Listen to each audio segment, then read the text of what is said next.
Hello అండి, నమస్కారం. సిరి entertainment ఛానల్కి స్వాగతం. నా పేరు రోజా.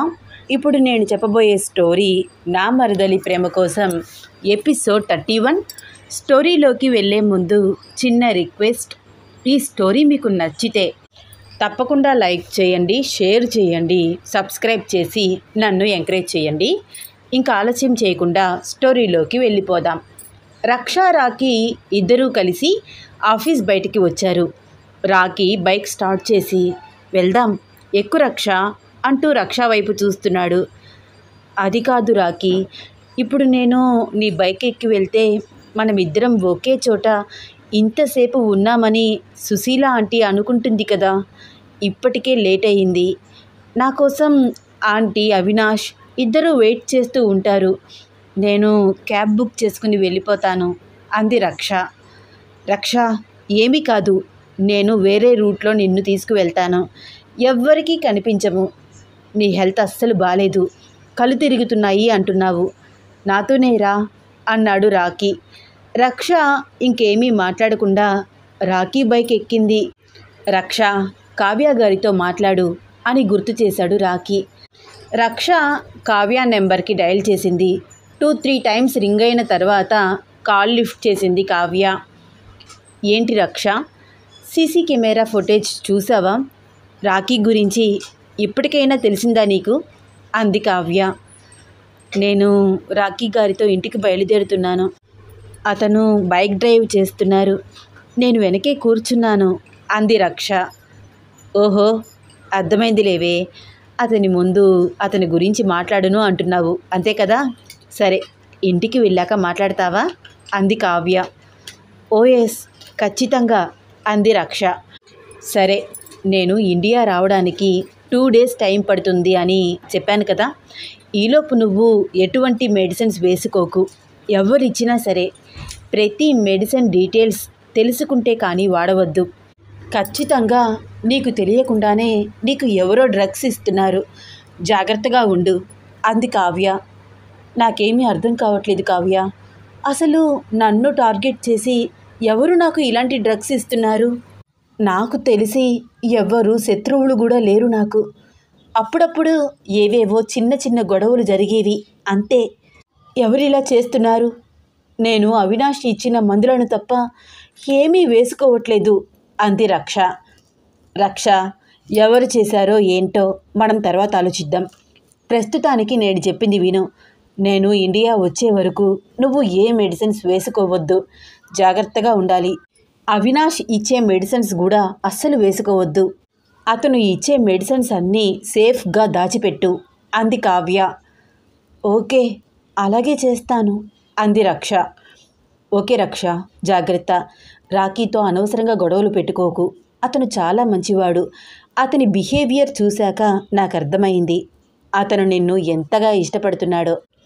నువ్వు అతని జీవితంలోకి వెళ్తే అతను లక్కీనో కాదో నాకు తెలియదు, కానీ అతను నీ జీవితంలోకి వస్తే మాత్రం నువ్వు చాలా లక్కీ పర్సన్ రక్ష అంది కావ్య. కావ్య, నా పక్కనే రాకీ ఉన్నాడు, నువ్వేమైనా అతనితో మాట్లాడతావా అంది రక్ష. అర్థమైందిలేవే, నువ్వు ఓపెన్గా మాట్లాడకుండా నా పక్కనే ఉన్నాడు అని చెప్తున్నావంటే అతని ముందు అతని గురించి మాట్లాడలేకపోతున్నావు. నైట్ మాత్రం మనమిద్దరం డిస్కషన్ చేయాలి. కాలేజ్ డేస్లో మాట్లాడుకునే వాళ్ళం కదా, సేమ్ అలాగే ఓపెన్గా మాట్లాడుకుందాము, సరేనా అంది కావ్య. ఓకే కావ్య, ఫోన్ రాకీకి ఇస్తున్నాను అని రాకీకి ఇచ్చింది రక్ష. చెప్పండి కావ్య గారు, రక్షకి ఇప్పుడు ఏమైనా మెడిసిన్స్ తీసుకోవాలా? అవసరం లేదు రాకీ, ఇప్పుడు మనం తనకి ఇచ్చిన ఇంజెక్షన్ వలన తన మీద ఏ డ్రగ్ ఎఫెక్ట్ చూపించలేదు. 2 డేస్ వరకు మనం ఏ మెడిసిన్స్ వాడాల్సిన అవసరం లేదు. నేను ఈలోపు ఇండియా వచ్చేస్తాను. రక్ష కేస్ దగ్గరుండి సాల్వ్ చేస్తాను. మీరు టెన్షన్ పడకండి అంది కావ్య. పక్కనే ఉండి కూడా సహాయం చేయడానికి ఆలోచించే ఈ రోజుల్లో దేశం కాని దేశంలో ఉండి మీ ఫ్రెండ్ కోసం మీరు ఇంతలాగా ఆలోచిస్తున్నారంటే చాలా గ్రేట్ కావ్య గారు మీరు అన్నాడు రాకీ. రాకీ గారు, ఇది నా ప్రొఫెషన్, నేను డాక్టర్ని. నాకన్నా ఎక్కువగా రక్షకి హెల్ప్ చేసింది మీరే. అడగగానే చాలా హెల్ప్ చేశారండి. రక్ష స్టాఫ్ మొత్తంలో మిమ్మల్నే ఎందుకు తనకి హెల్ప్ చెయ్యమని అడిగిందో నాకిప్పుడు బాగా అర్థమవుతోంది. నేను ఇండియా రాగానే రక్ష కంటే ముందుగా నేను మిమ్మల్ని కలుస్తాను. ఏ ఆడపిల్లకైనా ఇలాంటి పరిస్థితి వస్తే అడ్వాంటేజ్ తీసుకునే మగవాళ్ళని చూశాను, కానీ మీలాంటి వాళ్ళు చాలా అరుదు. మీకు చాలా చాలా థ్యాంక్స్. నా ఫ్రెండ్కి చాలా హెల్ప్ చేశారు అంది కావ్య. థ్యాంక్స్ ఎందుకండి, రక్ష నా రెస్పాన్సిబిలిటీ. తనకి ఏదైనా అయితే నేను తట్టుకోలేను అన్నాడు రాకీ. ఈ మాటలన్నీ వింటూ రక్ష రాకీ వైపు చూస్తోంది. అన్నట్లు రాకీ గారు, మనం రాజశేఖర్ గారి అపాయింట్మెంట్ ముందుగా తీసుకోవాలి. ఆయన చాలా ఫేమస్. ఇలాంటి కేసులు ఎన్నో సాల్వ్ చేశారు. అపాయింట్మెంట్ దొరకడం చాలా కష్టం. ఎప్పుడు ఏ దేశంలో ఉంటారో ఆయనకే తెలియదు. నేను రక్ష గురించి తెలిసినప్పటి నుంచి ట్రై చేస్తున్నాను, అవ్వట్లేదు. మీరు కూడా ట్రై చేయండి అని రాజశేఖర్ డీటెయిల్స్ మొత్తం రాకీకి క్లియర్గా చెప్పింది కావ్య. ఓకే కావ్య గారు, నేను కూడా ట్రై చేస్తాను. సరే అండి, ఇప్పటికే బాగా లేట్ అయింది. రక్ష కూడా చాలా వీక్గా ఉంది. తనని ఇంటికి తీసుకువెళ్తాను, రెస్ట్ తీసుకుంటుంది అని చెప్పి కావ్య కాల్ మాట్లాడిన తర్వాత బైక్ స్టార్ట్ చేసి రక్షని తీసుకువెళ్తున్నాడు రాకీ. రక్ష సైడ్ మిర్రర్లో నుంచి రాకీ వైపు అలాగే చూస్తోంది. ఏంటి రక్ష అలా చూస్తున్నావు? సైడ్ మిర్రర్లో నుంచి రక్షని చూసి అడుగుతున్నాడు రాకీ. రాకీ, ఇందాక నువ్వు కావ్యతో మాట్లాడుతూ రక్ష నా రెస్పాన్సిబిలిటీ అని అంటున్నావేమిటి? నాకు నీకు మధ్య ఏ రిలేషన్ ఉంది? ఏమీ లేదు కదా. పైగా నేను నిన్ను చాలా అవమానించి మాట్లాడాను, కొట్టాను. అయినా కూడా నువ్వు నా మీద అంత శ్రద్ధ ఎందుకు చూపిస్తున్నావు? నార్మల్గా అయితే ఇంత జరిగాక ఎవరూ పట్టించుకోరు. నువ్వెందుకు నా మీద ఇంత శ్రద్ధ చూపిస్తున్నావు అడిగింది రక్ష. రక్ష, ఎన్నిసార్లు చెప్పాలి నీకు? నేను నిన్ను ప్రేమిస్తున్నాను. కొట్టడం తిట్టడం చూసి ఏదో 4 మాటలు అన్నంత మాత్రాన నీ మీద ఉన్న ప్రేమ ఎలా తగ్గిపోతుంది? నీకు తెలియక నువ్వు అలా ప్రవర్తించావు. తెలిస్తే అలా ఉండవు కదా అన్నాడు రాకీ. అయినా నువ్వు నన్ను ఎందుకు ఇంకా అంతలాగా ప్రేమిస్తున్నావు? ఒకవేళ నేను ఎప్పటికీ నీ లవ్ని యాక్సెప్ట్ చేయకపోతే అడిగింది రక్ష. అది నీ డెసిషన్ రక్ష. యాక్సెప్ట్ చేయడం చేయకపోవడం నీ ఇష్టం. కానీ నేను మాత్రం నిన్ను ప్రేమిస్తూనే ఉంటాను. నేను ప్రేమించినంత మాత్రాన నువ్వు కూడా నన్ను ప్రేమించాలని రూలేమీ లేదు కదా నవ్వుతూ అన్నాడు రాకీ. రాకీ మాటలకు రక్ష ఇంప్రెస్ అవుతున్నా కూడా రాకీ ముందు బయటపడకుండా జాగ్రత్త పడుతోంది. రాకీ సందు చివర రక్షని డ్రాప్ చేసి, రక్ష, నువ్వు ఫస్ట్ ఇంటికి వెళ్ళు. సుశీల ఆంటీ, అవినాష్ ఇద్దరూ నిన్ను ఏవేవో క్వశ్చన్స్ వేస్తారు. జాగ్రత్తగా మేనేజ్ చేయి. నేను కాసేపు ఆగి ఇంటికి వస్తాను. డౌట్ రాదు, సరేనా అన్నాడు రాకీ. ఓకే రాకీ, బాయ్ అంటూ అక్కడి నుంచి ఇంటి వైపు అడుగులు వేసింది రక్ష. సుశీల రక్ష ఇంటికి రావడం చూసి, అమ్మయ్యా వచ్చేసావా? టైం అయిపోయినా సరే ఇంటికి రాలేదేమిటి అని నీ గురించి చాలా కంగారు పడుతున్నాను. ఏంటి ఇంత లేటు? నీ గురించి అవినాష్ వెతుకుతూ బయటికి వెళ్ళాడు. కాల్ చేస్తే వాడేమో ఫోన్ లిఫ్ట్ చేయట్లేదు. నీ ఫోన్ ఏమో స్విచ్ ఆఫ్ వస్తుంది. అసలు ఏమైంది అడిగింది సుశీల. ఏమీ లేదాంటీ, ఈరోజు హెడ్ ఆఫీస్ నుంచి బాస్ వచ్చారు. ఆయనతో మీటింగ్ ఉండి లేట్ అయింది. ముందుగా మీకు ఇన్ఫామ్ చేయాల్సింది మర్చిపోయాను. సారీ ఆంటీ అంది రక్ష. సర్లే, పద లోపలికి వెళ్దాం. అవినాష్ ఎక్కడ తిరుగుతున్నాడో ఏమో, నీ గురించి కంగారు పడుతున్నాడు వాడు అంది సుశీల. ఆంటీ, ఇప్పుడే నేను అవికి కాల్ చేస్తాను అంటూ అవినాష్కి కాల్ చేసింది రక్ష. రక్ష నుంచి కాల్ రావడం చూసి వెంటనే కాల్ పికప్ చేశాడు అవినాష్. రక్ష, ఎక్కడున్నావు సీరియస్గా అడుగుతున్నాడు. అవి, నేను ఇంటికి వచ్చాను. నువ్వెక్కడా? అదేంటి ఇంటికి రావడం? నువ్వు బ్రాంచ్ ఆఫీస్లో మీటింగ్లో ఉన్నావని నీ వాచ్మెన్ చెప్పాడు. నేను బ్రాంచ్ ఆఫీస్కి బయటే నీకోసం వెయిట్ చేస్తున్నాను. నువ్వు అసలు బయటికి రానేలేదు కదా. అందరూ వెళ్ళిపోయారు, నువ్వు ఒక్కదానివి తప్ప. అసలు నువ్వు బ్రాంచ్ ఆఫీసులో లేవు కదా. ఉదయం నుంచి నీకు ఎటువంటి మీటింగ్స్ లేవు కదా సీరియస్గా అడుగుతున్నాడు అవినాష్. ఒక్క నిమిషం ఏం చెప్పాలో అర్థం కాలేదు రక్షకి. ఏం చెప్పాలో అర్థం కాక ఆలోచిస్తోంది. రక్ష, నిన్నే, మాట్లాడవేమిటి? మరొకసారి అడిగాడు అవినాష్. అవి మెయిన్ బ్రాంచ్ ఆఫీస్ నుంచి మా బాస్ వచ్చాడురా.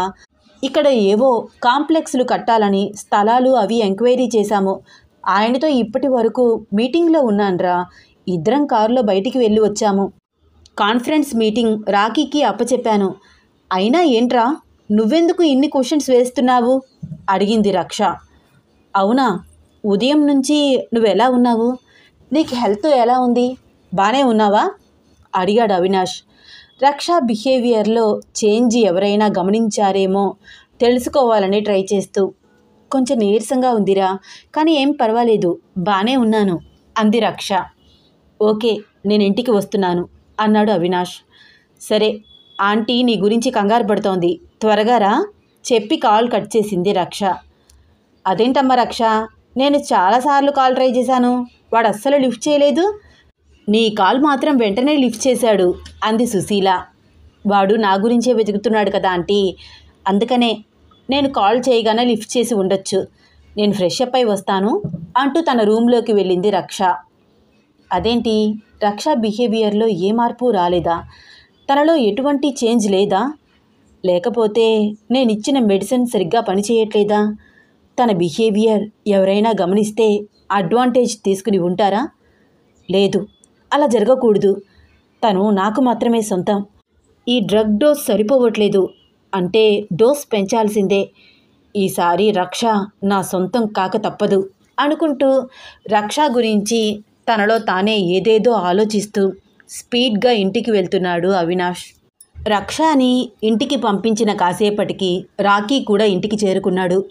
ఒరేయ్ వచ్చావా, నీకోసమే వెయిట్ చేస్తున్నాను. ఇప్పుడు రక్షకి ఎలా ఉందిరా అడిగాడు Avinash. She is fine, 10 minutes wait చేయరా, ఫ్రెష్ అప్ అయి వచ్చి మాట్లాడతాను అంటూ వాష్రూమ్లోకి వెళ్ళి త్వరగా ఫ్రెష్ అప్ అయి వచ్చాడు రాకీ. రాకీ వచ్చేసరికి భోజనాలు వడ్డించింది నాన్సీ. రాకీ డిస్టర్బ్గా ఉన్నాడని నాన్సీ ఎక్కువగా మాట్లాడకుండా సైలెంట్గా ఉంది. హౌ ఈజ్ షీ అని ఒక్క మాట మాత్రం అడిగింది. She is fine Nancy, thank you for the help కృతజ్ఞతగా అన్నాడు రాకీ. ఇట్స్ ఓకే అనియగాడు అని వచ్చి రాని తెలుగు మాట్లాడుతూ చిన్న నవ్వు నవ్వింది నాన్సీ. రాకీ, పోలీస్ ఆఫీసర్ గురించి బాగా సెర్చ్ చేశాను. నువ్వు చెప్పిన క్వాలిటీస్ ఉన్న పోలీస్ ఆఫీసర్ని ఈ సిటీలో సెర్చ్ చేసి పట్టుకోవడానికి చాలా కష్టపడ్డాను. అతని పేరు ఆర్యన్. ముక్కు మీద కోపం, సిన్సియారిటీకి మారుపేరు. ఆయన ఈ కేసులో ఏమైనా హెల్ప్ చేస్తారేమో. రేపు నీకు కుదిరితే వెళ్ళి మాట్లాడదాము, సరేనా అన్నాడు అప్పు. అవునా, సరే, నేను కూడా ఒకసారి ఆయన గురించి ఎంక్వైరీ చేస్తాను. తర్వాత ఒకరోజు వెళ్ళి కలుద్దాం. మనకి హాస్పిటల్ సీసీటీవీ ఫుటేజ్ రివ్యూ దొరికితే రక్షకి ట్రీట్మెంట్ ఇచ్చిన డాక్టర్ ఎవరో తెలుస్తుంది. తెలుసుకోవాలి ఆలోచిస్తూ అన్నాడు రాకీ. రాకీ ఫోన్కి పదే కాల్ చేస్తోంది కావ్య ఫోన్ లిఫ్ట్ చేశాడు రాకీ. సారీ కావ్య గారు, ఫోన్ లిఫ్ట్ చేయడం కొంచెం లేట్ అయ్యింది. చెప్పండి ఏంటి అన్నాడు రాకీ. ఏమీ లేదండి, చిన్న విషయం కనుక్కుందామని కాల్ చేశాను. రక్ష మీరు ఉండే ఏరియాలోనే ఉంటోందని నాకు చెప్పారు కదా. కుదిరితే ఒక్కసారి నేను మీకు కొన్ని టెస్టులు రాసి ఇస్తాను. తనని తీసుకువెళ్ళి చేయిస్తారా? నేను ఇండియా వచ్చేసరికి రిపోర్ట్స్ అన్నీ సిద్ధంగా ఉంటాయి కదా. ట్రీట్మెంట్ వెంటనే మొదలు పెట్టవచ్చు. రాజశేఖర్ గారి అపాయింట్మెంట్ కోసం ట్రై చేస్తున్నాను. లక్కీగా అపాయింట్మెంట్ దొరికితే రక్ష బాడీలో ఉండే డ్రగ్ ఎఫెక్ట్ని త్వరగా క్యూర్ చెయ్యొచ్చు. ప్లీజ్ ఈ హెల్ప్ చేయగలరా అడిగింది కావ్య. డెఫినెట్గా చేస్తానండి, మీరు నన్ను అంత రిక్వెస్ట్ చేయక్కర్లేదు. కానీ తను ఈ టైంలో బయటికి రమ్మంటే రాదేమో, కానీ ట్రై చేస్తాను బయటికి తీసుకువెళ్ళడానికి. మీరేం టెస్టులు చేయించాలో నాకు వాట్సాప్ పంపించండి. నేను కూడా రాజశేఖర్ గారి అపాయింట్మెంట్ దొరుకుతుందేమో ట్రై చేస్తాను. ఓకే, ఇప్పుడే వాట్సాప్ పెడతాను. తనని ఎలాగైనా కన్విన్స్ చేసి బయటికి తీసుకువెళ్ళండి. ఈ టెస్టులన్నీ ఎమర్జెన్సీగా చెయ్యాలి. మరొక వైపు అవినాష్ చాలా స్పీడ్గా ఇంటికి చేరుకున్నాడు. గుమ్మంలోనే ఉన్న సుశీల అవినాష్ అంత స్పీడ్గా రావడం చూస్తూ, ఎందుకురా అంత స్పీడ్గా డ్రైవ్ చేస్తావు, ఏంటి ఇంత లేటు అని మాట్లాడుతున్నా కూడా పట్టించుకోకుండా లోపలికి వెళ్ళాడు. రక్ష అని పిలుస్తూ. రక్ష అప్పుడే ఫ్రెష్ అప్ అయి బయటికి వచ్చింది. ఏంటి అవి, ఎందుకలా అరుస్తున్నావు, ఏమైంది అడిగింది రక్ష. ఏమైందో నువ్వే చెప్పాలి. మార్నింగ్ నుంచి నీకోసం ఎలా తిరుగుతున్నానో తెలుసా? అస్సలు ఫోన్ లిఫ్ట్ చేయవు, ఎక్కడున్నావో తెలియదు. నీకోసం ఎంత కంగారు పడ్డానో తెలుసా? సారీ అవి, చెప్పాను కదా అర్జెంట్ మీటింగ్ ఉందని. హెడ్ ఆఫీస్ నుంచి బాస్ వచ్చారు, అటెండ్ అవ్వక తప్పలేదు. ఫోన్ సైలెంట్లో పెట్టేశాను. తర్వాత ఛార్జ్ అయిపోయి స్విచ్ ఆఫ్ అయిపోయింది చెప్పింది రక్ష. సరే, నీ హెల్త్ ఎలా ఉంది రక్ష? మార్నింగ్ నుంచి నువ్వు నార్మల్గానే ఉన్నావా? ఎందుకవి నువ్వు అన్నిసార్లు అడుగుతున్నావు? ఇందాక చెప్పాను కదా. అయినా నాకు ఏమంత పెద్ద ప్రాబ్లం వచ్చింది? కొంచెం ఫీవర్ వచ్చింది, ఇప్పుడు తగ్గిపోయింది. ఎందుకు నువ్వు ఇంత హడావిడి చేస్తున్నావు? లేదు రక్ష, మెడిసిన్స్ వేసుకోలేదు కదా, ఎలా ఉందో అని కవర్ చేసుకుంటూ కొంచెం తడబడుతూ అన్నాడు అవినాష్. ఐఎమ్ ఫైన్ అవి. ఆంటీ, నాకు బాగా ఆకలేస్తోంది అంది సుశీల వైపు చూస్తూ రక్ష. ఏంట్రా అవి, నేను మాట్లాడుతుంటే పట్టించుకోకుండా లోపలికి వచ్చేశావు? మార్నింగ్ నుంచి నువ్వు రక్ష ఇద్దరూ కనిపించక ఎంత కంగారు పడ్డానో. తానంటే ఆఫీస్ కాన్ఫరెన్స్ మీటింగ్లో ఉంది, నువ్వైనా నా కాల్ అటెంప్ట్ చేయాలి కదా అంది సుశీల. సారీ మా, రక్ష కనిపించలేదు కదా, తన కోసం వెతుకుతూ నీ కాల్ లిఫ్ట్ చేయలేదు. ముందు తనకి ఆకలి వేస్తోందిట, అడుగుతోంది ఏదైనా పెట్టు, నేను కూడా ఫ్రెష్ అప్ అయి వస్తాను అంటూ తన రూమ్లోకి వెళ్ళాడు అవినాష్. సుశీల రక్షకి వద్దన్నా వినకుండా కడుపు నిండా భోజనం పెడుతోంది. అయ్యో ఆంటీ, చాలా ఆంటీ, ఇంత నేను తినలేను అంటోంది రక్ష. అదేంటమ్మా, ఇప్పటి వరకు ఆకలి ఆకలి అన్నావు, అప్పుడే కడుపు నిండిపోయిందా? ఉదయం నుంచి ఏమీ తినలేదు, ఒక్క ముద్ద తిను అని తినిపిస్తోంది సుశీల. మీరేమైనా తిన్నారా ఆంటీ అడిగింది రక్ష.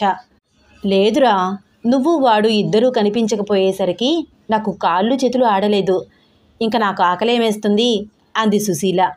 అయ్యో ఆంటీ, అయితే మార్నింగ్ నుంచి ఏమీ తినలేదా? ఇప్పుడు నేను వచ్చేసాను కదా ఆంటీ, తినండి అంటూ తాను కూడా తినిపించింది రక్ష. అవినాష్ కూడా వచ్చి భోజనానికి కూర్చున్నాడు. నాకు కూడా పెడతావా అమ్మా అని అడుగుతూ సుశీల అవినాష్కి భోజనం వడ్డించింది. అవినాష్ రక్ష వైపు అలాగే చూస్తున్నాడు. రక్ష అవినాష్ చూపులను అస్సలు అబ్జర్వ్ చేయట్లేదు. ఆంటీ, నాకు ఇంక చాలు, కడుపు నిండిపోయింది, నా రూమ్లోకి వెళ్ళి కాసేపు రెస్ట్ తీసుకుంటాను, టైట్గా ఉంది అంటూ హ్యాండ్ వాష్ చేసుకుని రూమ్లోకి వెళ్ళిపోయింది రక్ష. గబగబా తన భోజనం కూడా కానిచ్చుకుని రక్ష రూమ్కి వెళ్ళాడు అవినాష్. ఏంటి రక్ష, ఈరోజు అప్పుడే నిద్రపోతావా? జస్ట్ 9 అయింది అంతే అన్నాడు అవినాష్. ఈరోజు వర్కేం లేదురా అవి, నిద్రొస్తోంది బాగా. సర్లే, ఈ మెడిసిన్స్ వేసుకుని హాయిగా నిద్రపో, మంచిగా నిద్ర వస్తుంది. మెడిసిన్స్ బాగా పనిచేస్తే స్ట్రెంగ్త్ కూడా వస్తుంది. అవినాష్ ఇచ్చిన మందులు వేసుకోవడానికి ఒక్క నిమిషం ఆలోచించింది రక్ష. కావ్య చెప్పిన మాటలు గుర్తుకు వస్తున్నాయి. అవి, ఇక్కడ మంచినీళ్లు లేవు, కొంచెం కిందకి వెళ్ళి తీసుకువస్తావా రిక్వెస్ట్గా అడిగింది. ఓ సరే, ఇప్పుడే వెళ్ళి తీసుకువస్తాను. కిందకి వెళ్ళి మంచినీళ్లు తీసుకువచ్చాడు అవినాష్. అవినాష్ పైకి వచ్చేసరికి రక్ష బుక్ చదువుతూ ఉంది.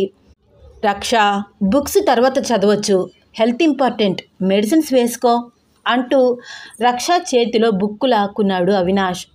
అవి, నేను మెడిసిన్స్ వేసుకున్నాను, ఈ బాటిల్లో వాటర్ ఉన్నాయి, నేనే సరిగ్గా చూడలేదు. ఓహో అవునా, అన్ని మెడిసిన్స్ వేసుకున్నావా? హా, వేసుకున్నానవి. ఇంక నువ్వు వెళ్ళరా, నేను రెస్ట్ తీసుకుంటాను, బాగా టైట్గా ఉంది. సరే రక్ష అంటూ కొంచెం అనుమానంగా రక్ష వైపు చూస్తూ బయటకు వెళ్ళాడు అవినాష్. రక్ష తన ఫోన్కి పదే పదే వస్తున్న మెసేజ్లను గమనిస్తూ వాట్సాప్ ఓపెన్ చేసింది. Raksha, are you all right? Rocky నుంచి message. I'm all right, you don't worry. Raksha నుంచి రిప్లై. ఓ మై గాడ్, రక్ష నా మెసేజ్కి రిప్లై ఇచ్చింది. రాకీలో ఆనందం. రక్ష, ఏమైనా తిన్నావా? మార్నింగ్ నుంచి ఏమీ తినలేదు కదా, చాలా ఆకలి వేసింది, బాగా తిన్నాను. లాంగ్ మెసేజ్ చేసింది రక్ష. Very good. మరి ఎటువంటి మెడిసిన్స్ వేసుకోవద్దని కావ్య గారు చెప్పారు కదా, గుర్తుందా? గుర్తుంది. ఏ మెడిసిన్స్ వేసుకోలేదు, అవినాష్ ఇచ్చిన మెడిసిన్స్ కూడా పక్కన పెట్టేశాను. ఈడియట్, మళ్ళీ రక్షకు డ్రగ్స్ ఇవ్వడానికి ట్రై చేస్తున్నాడు. వెంటనే వాడికి చెక్ పెట్టాలి అని మనసులో అనుకుంటూ, అవునా, ఒక్కసారి నాకు ఫోటో తీసి పంపిస్తావా? హా, కానీ వాడు మెడిసిన్ షీట్ ఓపెన్ చేసి ఇచ్చాడు. టాబ్లెట్స్ చూస్తే అవి ఏ కంపెనీనో ఏ మెడిసినో ఎలా తెలుస్తుంది నీకు అడిగింది రక్ష. అవును రక్ష, నువ్వు చెప్పింది కూడా నిజమే. ఒక్కసారి కాల్ చేయకూడదు, క్లారిటీగా మాట్లాడుకుందాము ప్లీజ్ రిక్వెస్ట్గా మెసేజ్ చేశాడు రాకీ. రక్ష తిట్టడానికి కాకుండా చాలా నార్మల్గా మాట్లాడడానికి ఫస్ట్ టైం తన ఫోన్కి కాల్ చేస్తుంటే థ్రిల్లింగ్గా ఫీల్ అవుతున్నాడు. అబ్బా, మేడం గారు నాకు కాల్ చేశారు, నిజమా కళ అనుకుంటూ కాల్ లిఫ్ట్ చేశాడు. హలో హలో హలో రాకీ, నా వాయిస్ వినిపించట్లేదా అని రక్ష 3-4 టైమ్స్ అన్నాక మాట్లాడుతున్నాడు రాకీ. రక్ష, నీ వాయిస్ ఎంత బాగుందో, ఎప్పుడూ ఇలా నాతో మాట్లాడకూడదు, చాలా బాగుంది తెలుసా ఈ ఫీలింగ్ అన్నాడు రాకీ. రాకీ, నీకేమైనా పిచ్చా? నేను నార్మల్గా కాల్ చేశాను, కాల్ చేస్తేనే ఇంత ఎగ్జైట్మెంట్ ఎవరైనా ఫీల్ అవుతారా అంది రక్ష. రక్ష, నేను నీకు పరిచయం ఉన్నప్పటి నుంచి నువ్వెప్పుడైనా నాకు కాల్ చేశావా? ఒకసారి చేశావు, అది కూడా నేను ఆఫీస్ నుంచి ఇంటికి ఎంత లేట్ అయినా రాకపోయేసరికి చేశావు. అప్పుడు నేను మంచి నిద్రలో ఉండి నీ కాల్ లిఫ్ట్ చేయలేదు. ఇప్పుడు ఫోన్ ఎలాగో మాట్లాడుతున్నావు కదా, కనిపిస్తూ మాట్లాడితే ఇంకా బాగుంటుంది కదా ప్లీజ్ అన్నాడు రాకీ. అంటే ఏంటి మిస్టర్ రాకీ, వీడియో కాల్ చేయమంటావా అడిగింది రక్ష. వీడియో కాల్ వద్దు రక్ష, నువ్వు మీ బాల్కనీలోకి రా, నేను టెర్రస్ పైకి వస్తా, ఇద్దరం ఒకరిని ఒకరు చూసుకుంటూ మాట్లాడుకోవచ్చు, సరేనా అన్నాడు రాకీ. రాకీ అలా అడుగుతున్నా రక్షకి ఎందుకనో కోపం రావట్లేదు. ఓకే, బయటికి వస్తున్నాను, నువ్వు కూడా పైకి రా అంది రక్ష. రూమ్ తలుపు తీసుకుని బయటికి వచ్చి మాట్లాడుతోంది రక్ష. రక్ష అంత పాజిటివ్గా రియాక్ట్ అవ్వడంతో గబా గబా మెట్లెక్కుతూ ఆనందంగా పైకి వచ్చేశాడు రాకీ. ఫోన్ మాట్లాడుతూ రక్ష వాయిస్ వింటూ రక్ష వైపు చూస్తూ మాట్లాడుతున్నాడు. రక్ష వాడే మెడిసిన్స్ చెక్ చేస్తే రిపోర్ట్స్లో ఏమొస్తుంది? అసలు రక్ష ఎలాంటి డ్రగ్కి ఎడిక్ట్ అయ్యింది? రక్షని ఈ ప్రాబ్లం నుంచి రాకీ ఎలా బయటికి తీసుకువస్తాడు? డాక్టర్ రాజశేఖర్ గారి అపాయింట్మెంట్ దొరుకుతుందా? అసలు నెక్స్ట్ ఏమవుతుంది తెలుసుకోవాలని ఉందా? అయితే వచ్చే ఎపిసోడ్ కోసం వెయిట్ చేస్తూ ఉండండి. ఈ స్టోరీ మీకు నచ్చితే తప్పకుండా లైక్ చేయండి, షేర్ చేయండి, సబ్స్క్రైబ్ చేసి నన్ను ఎంకరేజ్ చేయండి. ధన్యవాదాలు.